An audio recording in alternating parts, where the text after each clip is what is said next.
Je crois avoir vu dans la salle, alors qu'il a fait une performance avec les difficultés de circulation des trains, Gaël Perdriau, le maire de Saint-Étienne, à qui je demande de venir nous rejoindre sur vos applaudissements, car il est un des partenaires remarquables du Printemps de l'Optimisme.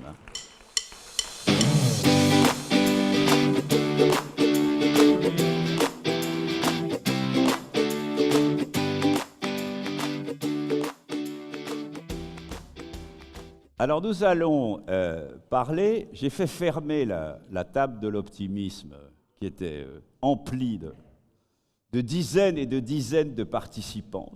Il faut dire que l'heure commence à pouvoir abriter des envies de ce genre pour qu'ils puissent nous rejoindre. Venez nous rejoindre, je vous en prie, il y a quelques places disponibles. Nous allons maintenant parler de la beauté. Et notamment de la beauté qui fait du bien, la beauté qui élève, la beauté qui nous éloigne de ce qui est moche, triste et effrayant. Non pour la nier d'ailleurs, hein, cette réalité difficile, mais quelque part pour la dépasser. Ça a toujours été, depuis les 5 premières années de création du Printemps de l'Optimisme, un de nos messages. Oui, nous ne sommes pas des optimistes béats. Ça, ce sont les extrémistes de l'optimisme.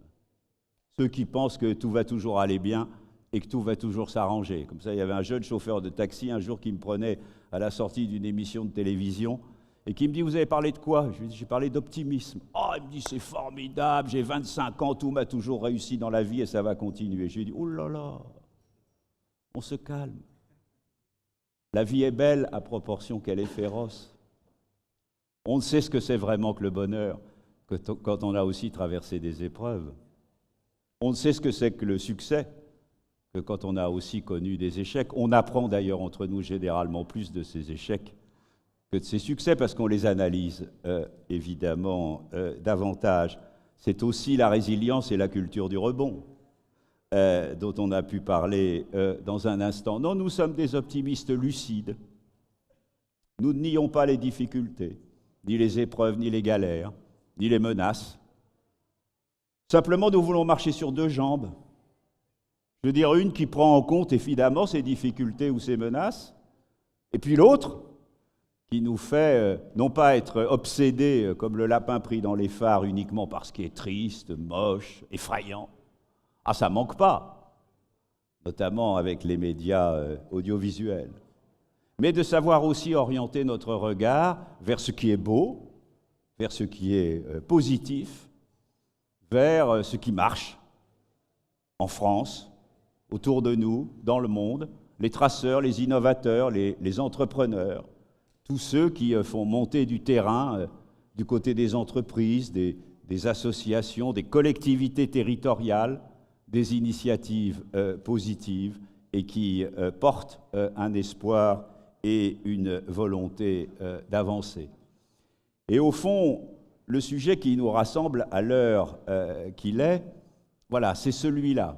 Et pour vous qui vous intéressez à ces questions, qui est assez naturellement relais de l'optimisme, ce rapport à ce qui est beau, à ce qui est positif, aux valeurs positives, tout ce qui alimente les neuromédiateurs et les hormones du bien-être dont parlait Florence Servan-Schreiber ce matin, c'est le sujet dont nous allons parler. Je disais en attendant que la montée d'adrénaline, quand elle est un signal pour passer à l'action, est salutaire.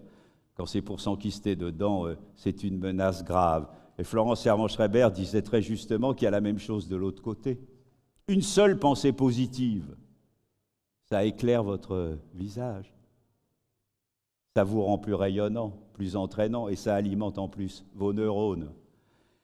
Et les intuitions qu'avaient les pères de la psychologie positive il y a 40 ans, en réalité, c'est confirmé aujourd'hui par les recherches sur le cerveau. Martin Seligman, je ne sais pas si je vous ai déjà raconté ça, parce qu'il m'arrive parfois de raconter les mêmes histoires chaque année, mais vous avez le temps de les oublier. Martin Seligman, il est dans un avion il y a 40 ans, il se tourne vers son voisin et il lui dit « Qu'est-ce que vous faites dans la vie ?» Et son voisin lui dit « Je suis chef d'entreprise à la tête d'une entreprise super créative et super optimiste. » Et il se tourne vers Seligman, il lui dit « Vous, qu'est-ce que vous faites ?»« Je suis chercheur en psychologie et je travaille sur le sentiment d'impuissance à l'entrée dans la dépression.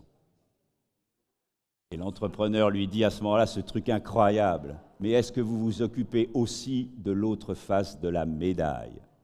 Et Seligman est rentré à son cabinet et ça a changé sa vie. Il a décidé de s'impliquer sur qu'est-ce que nous avons en nous, pas comme chimie, comme médicament, comme traitement, mais qu'est-ce que nous avons en nous comme ressources naturelles, voilà, pour aller mieux. Et en allant mieux, pour créer évidemment davantage d'entrain autour de nous. Maintenant que je sais que Charles Pépin nous a rejoints, je peux vous demander de l'accueillir avec moi sur cette tribune.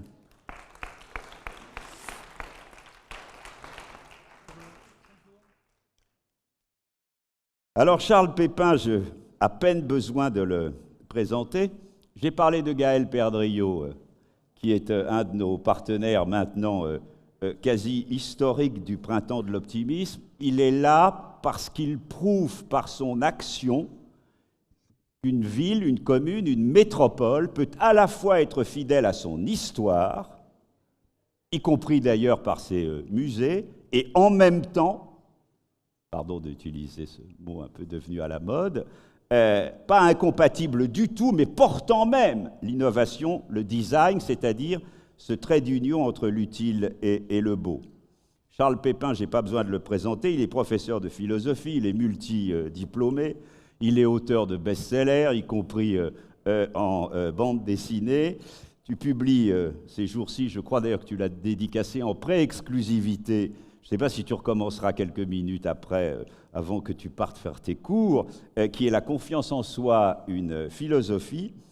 Et tu es l'auteur d'un livre de circonstances pour notre débat, Quand la beauté nous sauve. Charles, nous sommes heureux, comme toujours, de t'entendre. Merci beaucoup pour votre accueil. Merci Thierry. Je vais vous parler pendant un quart d'heure de beauté et de la manière dont la beauté n'est, selon moi, je crois, jamais superficielle. Vous avez sûrement vécu déjà des expériences esthétiques. Alors attention, je parle des expériences esthétiques dans tous les champs de l'existence, hein. On parle aussi bien de beauté naturelle, que de musique, que d'un joli décor, que d'une couleur qui vous parle sur un mur. Et ce que je voudrais d'abord commencer à dire, c'est que la beauté parle toujours à votre liberté. C'est-à-dire que quand vous dites « c'est beau », vous ne dites pas « c'est beau parce que ». Ou alors, si par hasard il vous arrive de dire « c'est beau parce que », c'est que vous n'êtes pas dans la véritable expérience esthétique. La véritable expérience esthétique, c'est quand il n'y a pas de parce que, c'est-à-dire que la beauté s'impose à vous, et il se passe quelque chose de très étonnant, de très singulier, qui est que la beauté extérieure, l'harmonie extérieure des formes, l'harmonie extérieure des couleurs, crée en vous une harmonie intérieure. C'est quand même une communication entre deux harmonies, l'harmonie de l'extériorité et l'harmonie de l'intériorité. Et bien là, figurez-vous, il y a une énigme, il y a un mystère. Comment ça se fait que la beauté, qui est superficielle, mais elle est superficielle au sens noble, c'est la beauté des formes, c'est la beauté de l'apparence, c'est la beauté de la surface. Comment se fait-il que la beauté superficielle ait le pouvoir de vous faire du bien si profondément? Arrêtons-nous quelques instants sur cette énigme. Si on vous demande ce qui compte pour vous dans la vie, ce qui est le plus important dans la vie, vous n'allez pas répondre la beauté. Vous allez répondre l'amour, vous allez répondre Dieu, vous allez répondre que mes enfants aillent bien, vous allez peut-être répondre la réussite, le pouvoir ou voilà, la santé.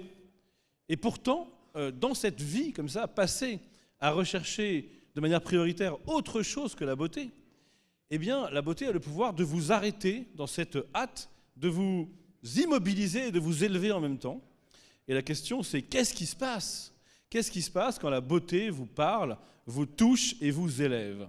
Il y a un livre que j'adore de Henri David Thoreau qui raconte, vous savez, c'est Walden ou La vie dans les bois. C'est un homme qui a à un moment refusé la civilisation, puis il a plein de problèmes, il a plein de souffrances, et il dit quelque chose de très beau à un moment. Il dit, mais quand je suis dans la nature et que je vois la beauté comme ça de la lumière, eh bien, plus rien ne peut m'atteindre. Et il y a une phrase que je vous cite dans son inexactitude, mais qui dit qui a l'amitié des saisons est comme invincible.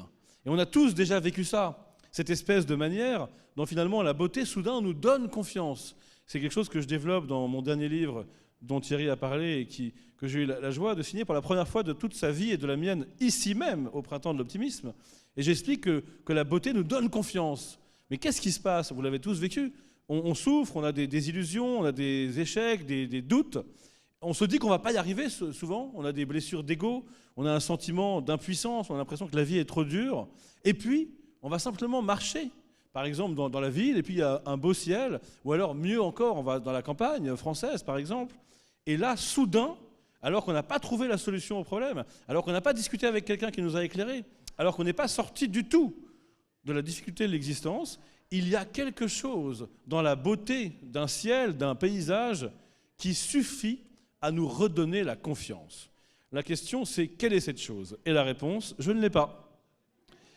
Si je l'avais, je n'écrirais pas de livre dessus, parce que moi, ça ne me paraît pas intéressant d'écrire un livre. Ce n'est pas un slide, je ne suis pas en train de communiquer un contenu. Je n'en sais rien. Et c'est ce mystère qui est fascinant. Comme je dois vous parler, je vais quand même proposer quelques pistes. Première piste, c'est celle que donne Kant, le philosophe Emmanuel Kant, que vous connaissez bien, dans son livre « La critique de la faculté de juger », et qui explique que ce jugement-là, c'est beau, se distingue de tous les autres jugements, comme c'est vrai, c'est mal, c'est bien, c'est correct, parce que précisément, il ne se réfère pas à un critère objectif, mais à l'harmonie en vous de votre liberté. Autrement dit, peut-être, ce qui est très fascinant dans l'expérience esthétique, c'est que pour une fois, on s'écoute. Je n'écoute pas les critiques, je n'écoute pas les sachants, je n'écoute surtout pas ceux qui savent, je n'écoute pas les guides. Je peux les écouter un peu, mais c'est surtout pour me rendre compte que ça ne sert à rien. Qui j'écoute? J'écoute moi. Mais attention, pas moi arrogant, pas moi sachant. J'écoute en moi cette étrange harmonie dont parlait aussi Baudelaire lorsqu'il disait « le beau est toujours bizarre ». Qu'est-ce qui est bizarre? C'est que enfin, j'écoute en moi une harmonie que je n'ai pas créée. Et alors que je n'ai pas de critères, je suis sûr de moi. C'est le contraire de ce qui se passe d'habitude dans l'existence. D'habitude, souvenez-vous, on a des critères et on n'est pas sûr de soi. On est dans son métier, on a des critères, des arguments, mais on doute. On est en famille, dans un conflit de famille, on a des critères, des arguments, mais on doute. Mais même parfois, sur le plan moral, est-ce qu'il faut que je dise à cet ami que sa femme le trompe, il ne le sait pas, il a l'air heureux? J'hésite, je doute. À qui je dois la vérité? À lui, à elle, je ne sais pas. Donc très souvent, j'ai des critères, mais je doute. Eh bien, devant la beauté, j'ai plus de critères et je ne doute plus. Ça s'appelle la liberté. Au fond, ma thèse, qui est une simplification de celle de Kant, c'est que nous avons besoin de l'expérience esthétique pour nous saisir de notre liberté. Donc ça, c'est la première interprétation de cette manière dont la beauté nous fait du bien, c'est de parler simplement de la subjectivité humaine et de dire que cette subjectivité se trouve convoquée dans l'expérience de la beauté. Mais attention, je parle aussi bien de la beauté même d'un appartement que de celle de la nature ou que de celle d'un tableau. Il n'y a pas de hiérarchie dans le monde de la beauté. Parce que ce qui m'intéresse, ce n'est pas la hiérarchie, c'est l'expérience esthétique. Et l'expérience esthétique, elle peut avoir lieu aussi bien devant un tableau de Rothko que devant un paysage bourguignon, qu'en écoutant Bach ou en écoutant Benjamin Biolay. Il n'y a pas de hiérarchie, ce qui compte, c'est la liberté que la beauté crée en vous, c'est-à-dire cette manière dont elle vous autorise à vous écouter enfin. C'est pourquoi, si vous avez suivi cette première interprétation, dans toute expérience esthétique, il y a un gain en estime de soi. Ce rapport-là, on ne le fait pas souvent, entre la question de la beauté et la question de l'estime de soi, et la question de la confiance en soi aussi. D'ailleurs, si vous comprenez ce que je dis, ça revient à critiquer beaucoup le snobisme, au fond. Parce que la question de la beauté est souvent accaparée par les snobs. Le snob croit qu'il sait pourquoi c'est bien. Le snob croit que la beauté n'est pas accessible à tout le monde. Le snob veut s'approprier, finalement, le privilège de l'expérience esthétique. Eh bien, je pense que la véritable expérience esthétique, elle est une invitation à la liberté, et elle est quelque chose d'éminemment démocratique, elle fait du bien à tout le monde. Mais si je disais que cela, j'oublierais un grand pan de la question esthétique, qui est, je dirais, non plus anthropologique. Pour l'instant, je vous ai dit, la beauté permet à la liberté humaine de s'exprimer, mais je dirais quasiment métaphysique. Parce que quand même, si on est un peu honnête, il y a un moment, comment ça se fait que ça nous parle autant, l'éclat particulier d'un ciel? Il y a quand même quelque chose dans la beauté qui aussi fait signe vers autre chose. Et c'est ça qui est très énigmatique. C'est que quand vous êtes dans une expérience esthétique, vous êtes à la fois là, présent, heureux d'être présent, d'ailleurs libre, vous vous écoutez, ça c'est tout ce que j'ai déjà dit. Mais en même temps, vous êtes aussi en train de vous absenter un petit peu. Vous êtes aussi en train d'appeler vers une sorte d'ailleurs. C'est-à-dire que dans l'expérience esthétique, il y a à la fois un acte de présence, vous êtes là, et en même temps, vous êtes quelque chose vous fait signe qui parle d'ailleurs. Prenons un exemple très concret. Vous êtes dans votre salon. Déjà, le salon lui-même, vous le trouvez beau, parce que vous l'avez investi de votre subjectivité, de ce qui vous parle. Et puis, dans ce salon, vous écoutez, mettons, Mozart, et vous trouvez ça beau. Ça fait déjà 2 couches de beauté. Et là, qu'est-ce qui se passe quand vous écoutez Mozart ? Ben, vous êtes tout à fait là, et en même temps, vous êtes complètement ailleurs. Et bien ça, cette présence-absence, je pense que c'est la véritable façon d'exister de l'animal humain. Vous voyez, l'animal humain, il n'est pas complètement présent, et il ne peut pas être non plus complètement absent. Mais si vous avez un petit mouton dans un champ qui est en train de brouter, le petit mouton, il est complètement présent. D'ailleurs, Nietzsche a raconté une scène magnifique où un homme marche comme ça dans la montagne, et puis l'homme, il a du mal à être présent parce qu'il est obsédé par des mauvais souvenirs, il a du remords, et puis il est inquiet par rapport à l'avenir, il a de l'anxiété. Et soudain, il voit le petit mouton, et il est jaloux, parce que le petit mouton, lui, il est au présent, il broute au présent, il est dans la présence du présent. Nietzsche écrit joliment, il est accroché au piquet du moment. Vous savez, ici, il y a beaucoup de gens qui défendent la pleine présence. Je vais la défendre aussi, mais un peu autrement. L'homme est jaloux par rapport au petit mouton. Alors il lui dit, mais comment tu fais pour vivre au présent ? Moi, j'arrive pas, le passé me hante, l'avenir m'inquiète. Alors le petit mouton lève sa petite tête mignonne avec ses oreilles étonnées, il va vers l'humain et il s'apprête à lui répondre, à lui donner le secret du bonheur, le secret du présent. Mais à l'instant de lui répondre, il ne dit rien parce qu'il a oublié la question, puisqu'il vit au présent. Eh bien, vous voyez, ce que je suis en train de vous dire, c'est que nous, les animaux humains, ça ne sert à rien de fantasmer une présence totale qui est celle de l'animal, celle du petit mouton. Nous sommes plus compliqués que cela. On a un imaginaire, un inconscient. On ne peut pas être complètement présent. On ne peut que être présent tout en s'absentant un petit peu. Eh bien, c'est ça que nous offre l'expérience esthétique. Quand vous êtes chez vous, que vous trouvez ça beau, quand vous faites un footing le matin et que vous trouvez ça beau, quand vous écoutez Bach et que vous trouvez ça beau, vous êtes complètement présent et en même temps un peu absent parce que vous êtes des animaux compliqués. Vous n'êtes pas des animaux comme les autres. Et bien c'est ça qui est important dans l'expérience esthétique. Finalement, elle nous sauve de plein de choses. Elle nous sauve du relativisme, parce que la beauté est absolue. Elle nous sauve de l'ironie, puisqu'on est toujours dans l'émotion au premier degré. Et surtout, elle nous sauve de l'incapacité à nous écouter. Elle nous sauve de l'incapacité à nous faire confiance, en nous rendant présents au monde, mais d'une manière qui nous ressemble à nous, animaux humains, c'est-à-dire à la fois présents et absents. Et vous savez, moi je suis prof de philo et je dis souvent à mes élèves, je ne leur demande pas d'être hyper concentrés, de m'écouter totalement. J'aime que ces élèves soient présents, absents, parce que c'est la manière humaine d'exister. Et je pense que l'expérience esthétique nous offre cette chance. Enfin, pour conclure, avant de laisser le débat se prolonger, il y a quelque chose quand même de très salutaire dans la beauté, c'est qu'elle nous parle par-delà ce qu'on voudrait être, l'image qu'on se fait de soi, la tyrannie du surmoi. Souvent, grâce à la beauté, on se découvre plus dans sa réalité, dans sa complexité. Je prends un exemple. Vous pouvez être très croyant ou chrétien, et vous pouvez adorer un roman très athée, mais parce qu'il est beau. Ou alors, vous pouvez être athée, ne pas croire en Dieu du tout, ne pas être mystique du tout, mais vous pouvez adorer un film mystique parce qu'il est beau. Je prends 2 exemples. J'ai encore 5 minutes ou pas ? Oui. Ouais, je prends 2 exemples. Il y a beaucoup de gens qui sont très croyants et ils vont lire la prose de Camus, par exemple dans L'Étranger ou dans Noces, et c'est une prose laïque, profane. Pour lui, le monde n'a pas de sens, il est absurde, mais on peut trouver ces descriptions de la plage sous le soleil belles. Et alors, si on est croyant, on va être tenté par l'athéisme grâce à la beauté de la prose de Camus. À l'inverse, on peut être très athée, penser que tout ça c'est bidon, que la religion n'est qu'une névrose obsessionnelle universelle, comme le dit Freud.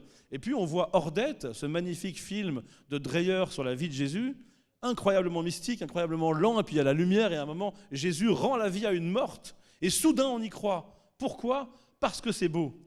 Eh bien, qu'est-ce qu'on pourrait craindre ?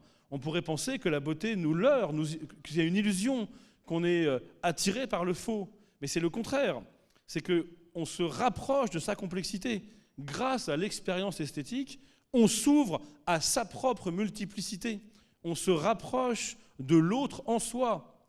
Même si je suis croyant, il y a en moi quelqu'un qui ne croit pas. Même si je suis athée, il y a aussi en moi quelqu'un qui croit. Eh bien, vous voyez, dans la vraie vie, on n'a pas le droit d'être complexe comme ça. Quand on travaille en entreprise, quand on dit bonjour dans un dîner, surtout en France, on se présente dans la réduction sociale. On se présente avec son étiquette sur le front. Et eh bien, grâce à l'expérience esthétique, on fait tomber les étiquettes et on se rapproche de sa complexité. D'ailleurs, souvent, cerise sur le gâteau de la beauté, l'artiste lui-même a fait une œuvre et lui-même s'est rapproché de l'autre en lui à l'occasion de sa création. Et nous-mêmes, nous nous rapprochons de l'autre en nous à l'occasion de l'émotion esthétique et nous nous rapprochons aussi de l'autre qui est l'artiste et nous nous rapprochons aussi de l'autre qui est le mystère du monde.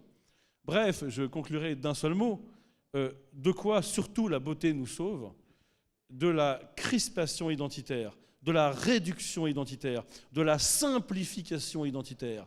Cette société, et je sais qu'ici, au Printemps de l'Optimisme, tout le monde milite pour le contraire, heureusement, mais malheureusement, cette société a toujours l'ambition de nous réduire, de nous définir, de nous étiqueter.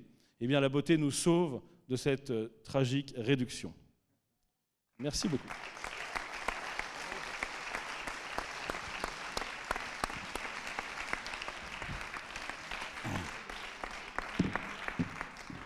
Merci Charles, je suis heureux de constater que tu es de plus en plus brillant. Je ne sais pas où tu vas t'arrêter, mais bravo. On va maintenant accueillir Isalou Regen. Elle est entrepreneuse, auteure de La magie du matin, lauréate du prix de l'optimisme. Oui, n'hésitez pas à me couper pour l'applaudir. Elle va venir nous rejoindre. Et elle sort un nouveau livre qui s'appelle La magie du sommeil, vivre et dormir enfin. C'est un sujet qui peut avoir des éléments d'ailleurs de proximité avec la beauté, mais surtout elle propose de remettre du beau dans notre vie quotidienne et de mettre en lumière des entreprises qui font justement du design une valeur ajoutée. On t'écoute. Bonjour à tous.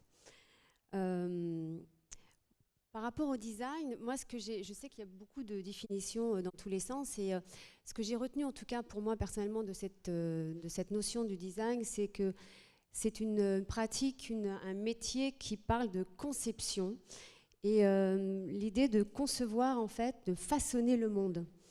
Et la difficulté pour moi, dans cette idée-là, de façonner le monde, déjà mon monde, parce qu'avant de façonner le monde, il y a déjà personnellement sa vie à prendre en charge, et c'est déjà pas mal, eh bien, c'est que j'ai trouvé toujours que le monde était assez difficile, mouvant, changeant, et que très chaotique même, voire, et parfois même hostile. Donc c'était une vraie difficulté pour moi, et donc j'ai appris très vite l'idée qu'il fallait, comme le Petit Poucet, d'un autre Charles talentueux, le conte de Charles Perrault, comme le Petit Poucet et la stratégie des cailloux blancs, trouver justement cette stratégie à travers ce que moi j'ai toujours vécu comme le chaos, en fait. J'ai testé plusieurs stratégies. Comme j'étais étudiante en philo, très modestement à l'époque, j'ai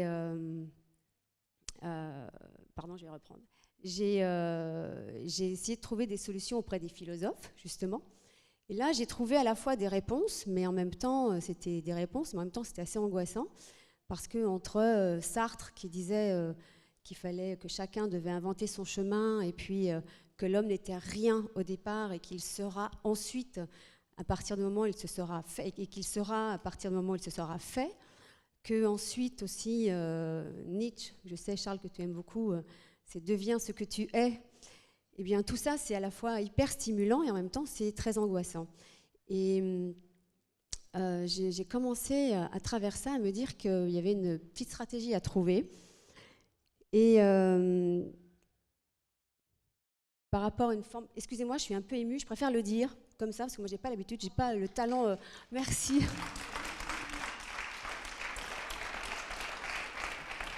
Merci de votre soutien.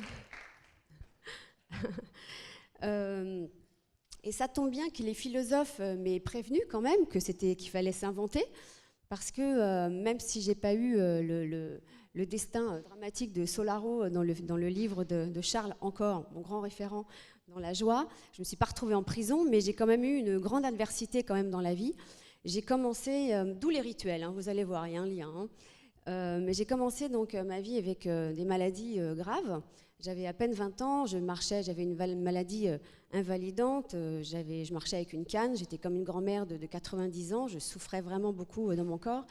Et puis ensuite, j'ai eu un cancer pour donner un peu plus de touche encore, sympathique. Et donc ça, c'était un premier chaos, une première adversité assez forte. C'est à cette époque que j'ai commencé à méditer un peu et à courir aussi un peu pour lutter contre cette adversité-là. Et puis, j'ai eu un autre gros chaos. Ensuite, ça a été un divorce. Je pensais que c'était un point d'appui dans une vie, et en fait, pas forcément. Le couple, c'est pas forcément un point d'appui. Ça peut être aussi chaotique. Donc, j'ai divorcé, et puis j'ai eu plusieurs switches aussi et rebondissements multiples professionnels dans lesquels je devais à tout prix, enfin à chaque fois repartir à zéro dans ma vie. Donc ça a été les arts plastiques, et puis les startups, et puis le salariat, et puis l'entrepreneuriat, et puis le chômage, et puis toujours ces difficultés. J'étais une maman seule à élever les 2 enfants, donc c'était quand même assez sportif pendant longtemps. Et j'ai toujours cherché aussi, par rapport à ce chaos, un point d'appui pour me permettre, les petits cailloux blancs, toujours ces stratégies, pour me permettre de à la fois traverser ces épreuves-là et en même temps stabiliser et trouver un équilibre et de la beauté malgré tout là-dedans. Et c'était pas forcément gagné quand vous avez l'impression que vous en prenez toujours plein la tête.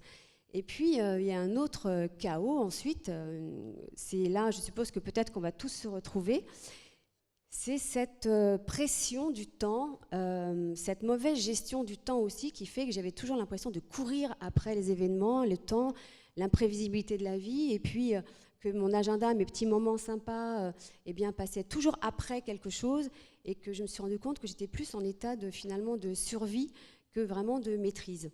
Et un coup de trop par rapport à tout ça, le coup de trop, ça a été le décès de ma petite maman, qui, elle, est partie d'une manière qui m'a montré une chose très jolie, qui, elle, est partie d'une manière très sereine, avec vraiment cette idée d'avoir accompli sa vie, en fait, d'avoir réalisé sa vie. Et là, je me suis rendu compte que moi, j'en étais vraiment très très loin et qu'il fallait vraiment que j'apprenne à reprendre le manche et me réapproprier ma vie. Et c'est là où interviennent les rituels. C'est-à-dire qu'en fait, j'ai trouvé une solution, parce que la grande question, c'était comment comment réapprendre à maîtriser un peu mieux sa vie. Eh bien, personnellement, je n'ai pas trouvé d'autre solution que de la ritualiser encore plus, alors que franchement, je n'étais pas fan du tout de ça, que même l'idée d'habitude me faisait fuir, parce que je trouvais ça pas très sexy du tout. Mais à partir du moment où j'ai compris qu'en fait... Ces rituels, c'est de la beauté et c'est désigner sa vie au quotidien ? Alors, justement, absolument, j'y vais. C'est que les rituels, ce que j'ai compris et ce que je fais à travers les rituels, c'est que les petites habitudes qu'on a tous au quotidien, on est des êtres d'habitude, on le sait, 40% de nos comportements sont faits d'habitude. Eh bien, l'idée que j'ai trouvée pour récupérer ma vie et la mettre effectivement à la fois en ordre et en beauté, eh bien, c'est de la ritualiser encore plus. Et j'ai commencé donc par le matin pour ritualiser ma vie. Donc, ce sont des petits rituels qui nous permettent à la fois de nous tenir debout, à la fois de recostumiser notre vie, de créer en fait notre vie, de nous redesigner concrètement. Et ça tombe bien parce que, comme vous le savez, j'imagine, les études neuroscientifiques le disent, on a 40% en fait, pour une aptitude au bonheur, 40% de possibilité de marge de manœuvre de pouvoir se reprogrammer, se recréer en fait. Contre 50% qui est fait de génétique et 10% qui sont faits de conditions extérieures comme le milieu social ou la famille, Oui, le pays, etc. Ce qui est très intéressant, c'est la faiblesse des 10% de l'environnement que les pessimistes, bien entendu, mettent à 90%. C'est-à-dire le monde entier est contre eux, ils n'y arriveront jamais, c'est toujours la même chose, c'est toujours foutu. Alors, et par rapport aux génétiques qui peut probablement un peu se discuter, en tout cas le point fort, là, c'est nos marges de manœuvre. Exactement, c'est nos marges de manœuvre, donc ce sont vraiment des points d'appui énormes pour pouvoir se transformer. Et en fait, la solution, c'est effectivement, c'est dans notre ADN, puisque nous sommes des hommes de rituels. On le sait depuis la nuit des temps, ça a été d'abord les rituels du feu, il y a tous les rituels qui sont communs à toutes les cultures et les sociétés, les religions, les rituels d'intercession. Vous savez, où on demandait en fait d'intervenir là-haut pour que la pluie tombe, ou pour gagner la victoire, ou pour plus de sécurité. Il y a aussi tous les rituels concernant les rituels de passage, c'est-à-dire de la naissance à la mort en passant par le mariage. On ritualise tout, le baptême, le mariage, les crémations. Il y a des rituels aussi plus individuels de prière. Et puis, on se rend compte en fait que toute notre vie est ritualisée, sauf qu'on n'en a pas forcément conscience, on ne surfe pas suffisamment peut-être dessus. Et l'idée, en fait, c'est d'en prendre plus conscience et de vraiment prendre le taureau par les cornes et de les créer, en fait, ses propres rituels, pour passer à un autre niveau de soi, se redesigner dans un sens qui nous convient bien, dans une vie qui est plus belle, parce que l'esthétique c'est important aussi dans sa vie, le beau, Charles tu en parlais, et voilà, c'est vraiment des outils, ce que j'ai compris en ritualisant plus ma vie, et ça a commencé par le matin, parce que c'est plus facile le matin, parce que concrètement se lever un petit peu plus tôt, c'est l'idée de mon livre La magie du matin. Eh bien, avant le rush de la journée et le côté très imprévisible de la vie, eh bien, ça nous permet à la fois de gagner en confiance, en maîtrise, et nous donner tout de suite du bon, du beau et du qualitatif dès le matin, et ne pas attendre forcément que ça arrive dans la journée, parce que ça peut ne pas arriver forcément dans la journée. C'est même souvent comme ça. Oui. Donc l'idée, c'est de se créer ses propres petits moments de bonheur et de beauté dans la vie, et de poésie, parce que c'est vrai qu'un rituel, ça remet aussi, j'aime bien l'idée d'habiter poétiquement le monde, j'ai déjà entendu ça dans les conférences de Charles plusieurs fois, et j'adore cette expression-là, de Oderlin, je crois, c'est ça. Et en fait, les rituels, c'est vraiment à la fois des outils de stabilité dans notre vie, ce fameux point d'appui que j'ai toujours cherché contre les chaos et le côté imprévisible, parce qu'on maîtrise concrètement, parce qu'on les choisit, ces moments. Je dis, peut-être qu'il faut que je précise un tout petit peu la différence entre un rituel aussi une habitude ou une routine. Vous allez comprendre tout de suite. Les habitudes, levez la main ceux qui se brossent les dents, par exemple, tous les matins. Thierry, non? Ah. Voilà. Donc là, voilà, on fait des actes répétitifs sans vraiment y mettre une conscience particulière. Un rituel, c'est peut-être parfois la même chose, ça prend appui sur des habitudes, on peut s'en créer d'autres, mais on y met en tout cas plus de conscience, on y met une intention particulière, on y met un sens particulier, et on y met aussi un peu, on saupoudre ça de moments beaux et choisis. Donc c'est ça un rituel. On voit bien ce que ça peut donner sur le plan personnel. Comment ça se traduit, puis ça fera le lien avec l'intervention de Gaël Perdriau sur une collectivité territoriale, comment ça se traduit aussi du côté des entreprises? Alors justement, merci Thierry pour cette question. Puisque j'aime ritualiser ma vie, vous l'avez compris, j'aime prendre à chaque fois des petits moments choisis qui me rendent à la fois plus heureuse dans un bien-être et en même temps qui me la rend plus belle, eh bien j'ai choisi de vous présenter deux sociétés, deux start-up formidables qui vous allez aimer, j'imagine, tout de suite, parce que j'imagine que vous aimez le chocolat, j'imagine que je vais faire plein de fans dans la société, dans l'assistance. Donc deux startups qui, elles, à la fois rendent nos petits moments bonheur, de petites pauses gourmandises ou bien-être, encore plus beaux. Donc il s'agit de la société, la compagnie royale des Indes orientales, qui rythme, vous allez le voir, vous allez tout comprendre, et également le chocolat des Français. J'aimerais passer peut-être les vidéos, parce que j'ai fait deux petites vidéos pour vous faire le lien justement entre design. Ils ont mis le design vraiment au cœur de leur stratégie et de leurs produits. C'est pour ça que c'était très intéressant. C'est bon. Dylan, est-ce que tu peux déjà te présenter qui tu es? Donc, je suis Dylan, donc je suis le refondateur de la Compagnie des Indes, une manufacture royale du XVIIe siècle qui a été donc créée par Louis XIV et Colbert. Nous sommes des herboristes et des botanistes, donc spécialistes des plantes médicinales bio. Et nous avons structuré toute la compagnie autour de la chronobiologie. C'est quoi? C'est le soleil, c'est le soleil qui rythme notre vie, qui donne le tempo à notre vie, et c'est tout ce qui m'intéresse dans la relation entre notre environnement et notre comportement, notre santé, notre harmonie, notre bien-être. Donc le design est absolument capital. Donc on a une clé de voûte qui est le soleil. Donc c'est le soleil qui structure un peu toute la compagnie. La boutique, elle est conçue un petit peu en suivant le déroulement d'une journée. On a trouvé une architecture qui nous permet de mettre en place l'évolution de notre corps dans la journée. Le magasin est très didactique. Il y a une ambiance. On rapproche la lumière des produits pour les rendre plus précieux, plus qualitatifs également. Et tout l'environnement est en bois naturel, puisque c'est du bois brut de sciage, utilisé tel quel. Donc, est-ce que tu peux te considérer comme le designer de tes journées et de ta vie? Ah oui, dans ce sens-là, je suis le designer, puisque mes rituels organisent ma vie. Et toujours avec cette motivation d'avoir une excitation. Merci, c'est bon, tout est bon. Donc Mathieu, est-ce que tu peux te présenter? Tu es qui? Tu fais quoi? Moi je suis le président cofondateur du Chocolat Français. Le Chocolat Français, c'est une jeune marque en forte croissance qui fabrique de super bons chocolats artisanaux, élaborés et surtout illustrés et signés par plein d'artistes et de tout fabriquer en France. Le concept, c'est de faire du bon, du beau et du fabriqué en France.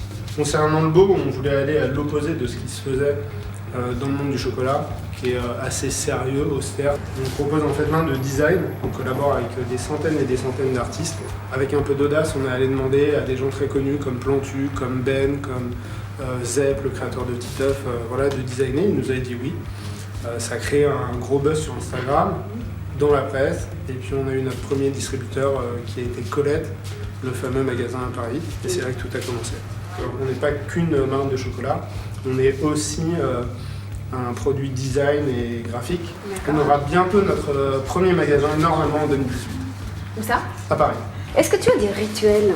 Manger du chocolat déjà tous les matins. Ouais. Pour lancer sa journée, c'est un bon début. C'est la journée qui commence, on est focalisé, on se détend et tout, et on y va. Ma grand-mère qui mangeait tous les soirs un carré de chocolat. La journée est passée, je vais me faire plaisir. Ce moment, il est à moi, il est qu'à moi. Je vais le passer avec un super bon produit et je vais me détendre pendant 5 minutes. Quoi. C'est un petit rituel. Ouais. Moi, c'est le matin, ma grand-mère, c'était le soir. Chacun a le sien.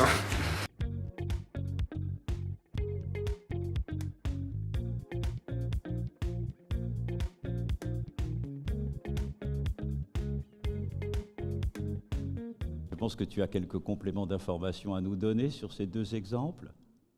Complément d'information concernant leur stratégie et leur... Oui. Voilà, comme vous avez pu le voir, ils mettent vraiment... La Compagnie Royale des Indes, en fait, ils ont créé une société, donc c'est la plus... C'est ça qui m'a paru aussi très sexy, c'est que c'est la plus ancienne société de luxe française. Elle a été créée par Louis XIV. Et ils proposent toute une gamme de produits bio qui accompagnent nos journées, comme vous avez pu le voir, en fonction de la chronobiologie, donc du matin au soir. Et par rapport au thé, le rituel du thé, ça me paraissait important aussi de les mettre en valeur parce que l'on sait que le thé, c'est un vrai petit rituel aussi. Et le chocolat, ce qui m'a paru très intéressant aussi pour eux, c'est qu'ils ont mis vraiment au cœur de leur produit le design en invitant, donc, comme vous avez pu le comprendre, plein de designers et c'était totalement nouveau comme approche. Et ils cartonnent et leur chocolat est super bon. Donc autant cumuler les plaisirs. Eh bien, tu vas pouvoir ajouter à ta liste quelques fleurons du design d'aujourd'hui et de demain avec la métropole de Saint-Étienne. Pas seulement parce qu'elle est capitale française du design, pas seulement parce que, je le disais tout à l'heure en ouverture, elle a concilié comme une sorte de trait d'union son passé, les cycles, les armes, les rubans. C'est toujours le foot, probablement, dans l'esprit d'un certain nombre de Français, mais c'est devenu aussi le design Alors probablement, est-ce qu'en matière d'urbanisme, de création d'objets, de start-up, c'est un mouvement qui se développe considérablement et heureusement dans toute la France. Mes chers Gaël Perdriau, merci d'être là. Sur quelles réalisations concrètes, pour ceux qui sont ici devant nous, est-ce que cette approche du design s'appuie-t-il ? Bien, bonjour. D'abord, effectivement, le design à Saint-Étienne, ce n'est pas un choix. C'est une évidence par les industries dont vous parlez, cher Thierry, tout à l'heure, ces rubaniers, ces passementiers, ces armuriers, qui, d'ailleurs, bien avant Raymond Lévy, pour qui la laideur se vend mal, hein, qui est un des pères du design industriel, ont cherché à créer cette école des beaux-arts et du dessin à Saint-Étienne il y a plus de 2 siècles pour agrémenter de la beauté, dont a très bien parlé Charles Pépin tout à l'heure, leurs produits, pour pouvoir encore davantage les exporter.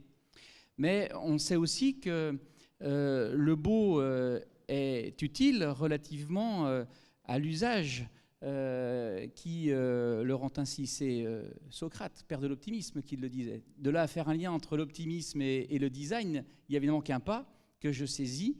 Et on se rend compte aujourd'hui dans les politiques d'urbanisme, la Biennale du design en est un exemple vivant, et je vous invite évidemment tous à vous y rendre l'année prochaine pendant un mois complet, où nous avons lancé maintenant depuis 3 éditions, Banc d'essai, qui permet à des designers autour du mobilier urbain d'agrémenter la ville de nouveaux mobiliers, non pas simplement en rendant utile l'usage ou en s'appuyant simplement sur le beau, mais en s'attachant à l'observation du comportement des habitants.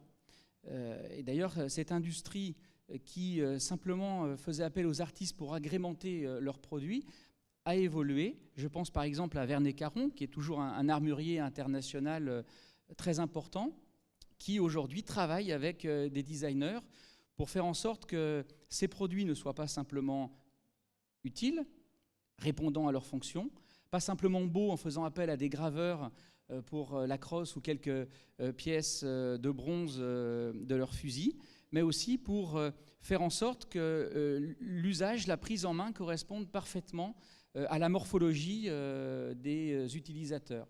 Nous avons également des chocolatiers reconnus dans le monde entier, je pense à Weiss, qui a conçu également une tablette de chocolat que le consommateur peut créer lui-même en fonction de ses rituels, en fonction de ses goûts et de ses plaisirs. Donc le design est dans la ville, aujourd'hui à Saint-Étienne, très présent. Et si de si nombreuses start-up choisissent notre ville pour venir y développer leurs produits, c'est qu'il y a cette effervescence de différentes compétences qui viennent s'ajouter à l'observation au quotidien des usagers, qui font que, eh bien, on répond de manière beaucoup plus pertinente finalement aux besoins des consommateurs, mais aussi parce qu'il n'y a pas que la consommation, et vous l'avez également très bien dit, Isalou, c'est aussi répondre à ce besoin de beauté, même s'il est inconscient et qu'on a du mal à le définir. Et si Charles Pépin vous a dit à quel point c'était important, chocolat, dont je rappelle qu'il a 2 caractéristiques. La première, la plus connue, il fait monter toute une partie des neuromédiateurs et des hormones positives. Et donc c'est un de ses effets. La deuxième, les moins, c'est que quelques morceaux de chocolat noir avant le repas, grosso modo une demi-heure avant, réduit votre appétit. Et comme dirait l'autre, pour ceux qui ne veulent pas trop en abuser ou qui ont tendance à le faire, c'est un petit secret qui marche aussi assez bien. Alors, on comprend le beau, l'utile, l'urbanisme, l'industrie, la production de produits, le mobilier, qu'il soit d'ailleurs urbain ou à l'intérieur, mais est-ce que tout ça produit des... Alors on comprend aussi sur l'image, c'est une image de modernité, mais est-ce que ça produit aussi des effets économiques mesurables sur le terrain ?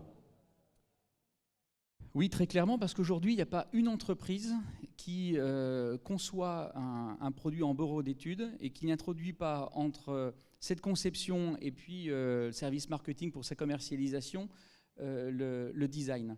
Et nous le voyons à la Cité du Design, puisque tout au long de l'année, au-delà de la Biennale, Nous apportons des conseils, nous apportons des études auprès de grands groupes qui ont parfois d'ailleurs des designers intégrés. Je pense à Michelin, à EDF, à la SOR, dans des domaines d'activité aussi variés. C'est aujourd'hui, au-delà de la compétitivité qu'on peut amener par la productivité humaine, par la machine, tout ça, ça arrive un petit peu à sa limite. Eh bien, le design est un facteur de compétitivité nouveau qui doit placer quand même l'homme vraiment au centre de la préoccupation. Si on parle de Nice, par exemple, qui a une réputation de smart cities, je dirais au top du top dans les villes françaises, voire européennes, il y a des milliers de capteurs dans toutes les rues, sur les feux rouges, sur les compteurs électriques, dans les transports en commun. C'est les champions du capteur, Nice. Et pour produire de la donnée. À tel point d'ailleurs que maintenant, ils ne savent pas forcément quoi en faire et à quoi ça pourrait bien servir. Donc, ça Au moins, ils font concurrence à Google. À Saint-Étienne, et ce week-end d'ailleurs, nous avons un hackathon avec Suez et le ministère du Développement durable, puisque nous avons été lauréats du dernier PIA sur un des quartiers de Saint-Étienne, un quartier ancien, où non pas nous avons choisi d'installer des capteurs et ensuite de se dire qu'est-ce qu'on pourrait en faire, mais avec les habitants, avec des designers, pendant 3 jours, des ingénieurs vont travailler sur quel est le besoin aujourd'hui de nos concitoyens dans un quartier ancien comme celui-là, qui peut améliorer la qualité de vie, et que le design, ces données captées, comment elles peuvent être utiles. Et les angles recherchés, c'est bien sûr l'amélioration de la qualité de vie, c'est l'amélioration du pouvoir d'achat, ce sont ces données de consommation d'eau, d'électricité, d'usage des transports en commun, des caméras de vidéosurveillance pour améliorer la sécurité dans l'espace public. Toutes ces données-là vont permettre bien de donner des informations à nos concitoyens pour demain qu'ils puissent eux-mêmes améliorer leur qualité de vie parce qu'ils l'auront choisi dans des secteurs qui correspondent aussi à leurs envies. Alors, puisqu'on parle des habitants, ce sera ma dernière question, c'est pas forcément simple. Ils savent d'où ils viennent, ils ont une histoire, ils ont un passé. Souvent, les optimistes reprochent à d'autres de trop regarder le rétroviseur, le fameux, vous savez, c'était mieux avant, tu parles comme si c'était mieux il y a 30 ans ou il y a quelques siècles. C'était quoi? La pauvreté, la guerre partout, la misère, enfin c'était bien pire. C'était bien pire que même les difficultés qu'on a affrontées aujourd'hui. C'est donc pas forcément simple, je trouve, en termes d'identité, de convaincre aussi les habitants, qui sont aussi vos concitoyens et accessoirement vos électeurs. Quand on est élu, on arrive avec un certain nombre de certitudes. D'abord, on se dit on a la confiance au moins d'une majorité des habitants, et puis on a la certitude d'avoir présenté un projet, un programme, et donc on a envie de le réaliser. Et ces certitudes, pour certaines d'entre elles en tout cas, elles peuvent être ébranlées au contact, comme avec les méthodes d'ailleurs qu'utilise le design dans une conception de produits, elle vient à la confrontation des habitants.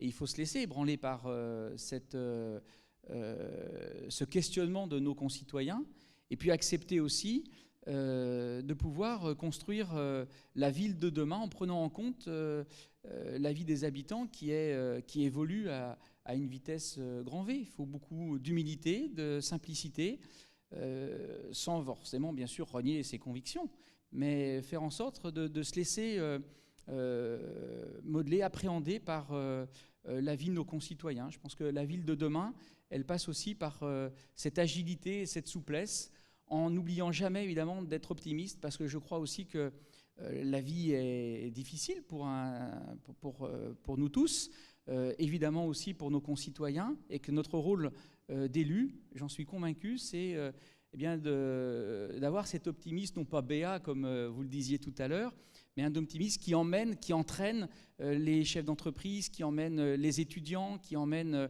les habitants, qu'ils soient jeunes ou seniors, dans une ville où il fait bon vivre et où on a envie d'entraîner cette énergie derrière soi. Et donc, il faut que soi-même, on soit capable de mettre un petit peu de côté, peut-être grâce à ces rituels du matin, tous ces tracas qui font qu'on a aussi plein de raisons de baisser les bras pour faire en sorte que tous ensemble, on soit plus heureux dans le monde de demain.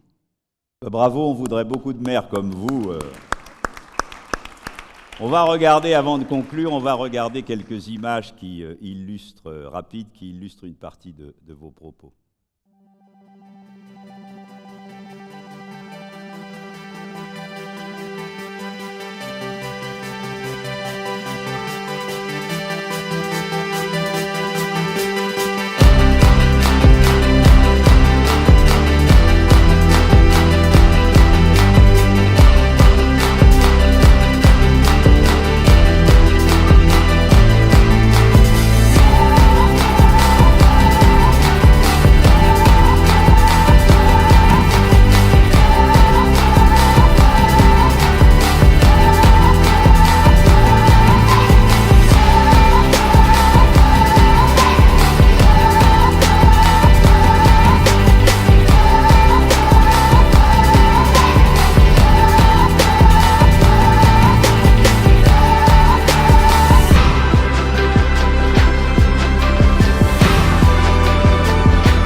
C'est beau et positif.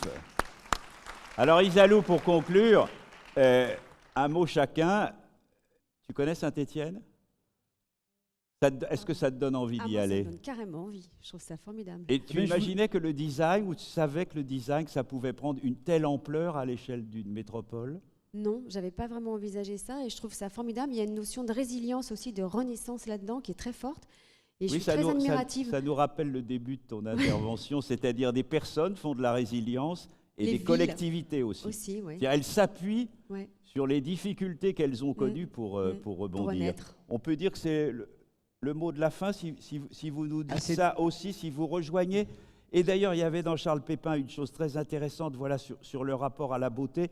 Il a peu parlé du rapport à l'objet, mais au fond, ce qu'il disait se transpose exactement dans ce domaine-là. Et le design, c'est beaucoup plus que l'objet, au fond. D'ailleurs, il ne l'a pas dit aujourd'hui, mais il pense même que la beauté, elle ouvre à la vie publique.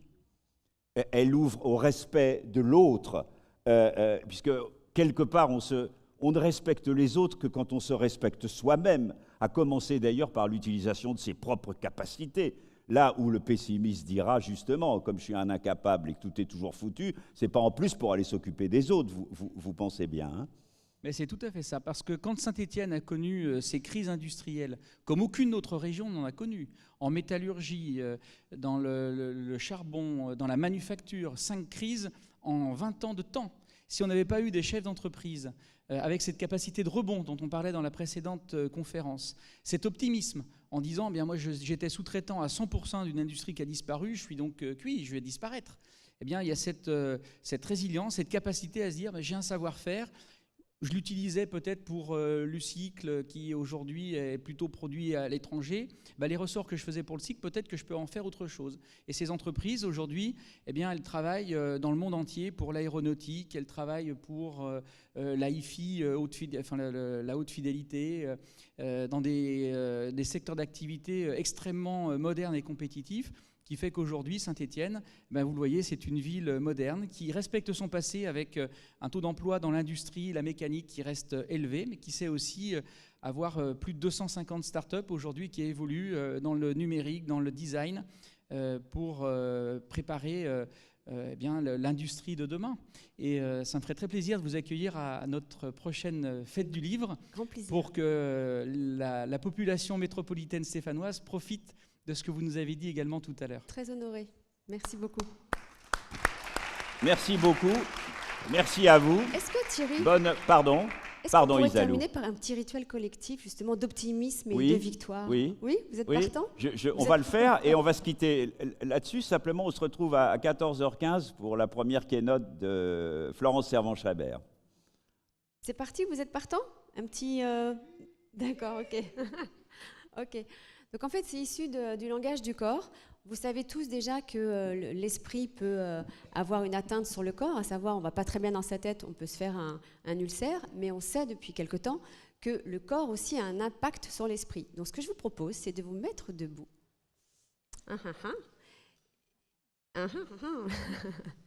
Et que font les sportifs quand ils gagnent une victoire? Yes, et ben c'est exactement ça, on va tous faire ça ensemble. On va lever les bras en signe de victoire et d'optimisme et de positivisme. Ben oui. Et voilà, et on se dit que voilà, la vie peut être belle, surtout au printemps de l'optimisme. Et à partir du moment où on fait ça tous les jours pendant au moins 1 minute, eh bien on indique à son cerveau que la vie, le succès, la réussite et l'optimisme. Donc entraînez-nous tous les jours Bravo. à lever les bras. Oui. Bravo.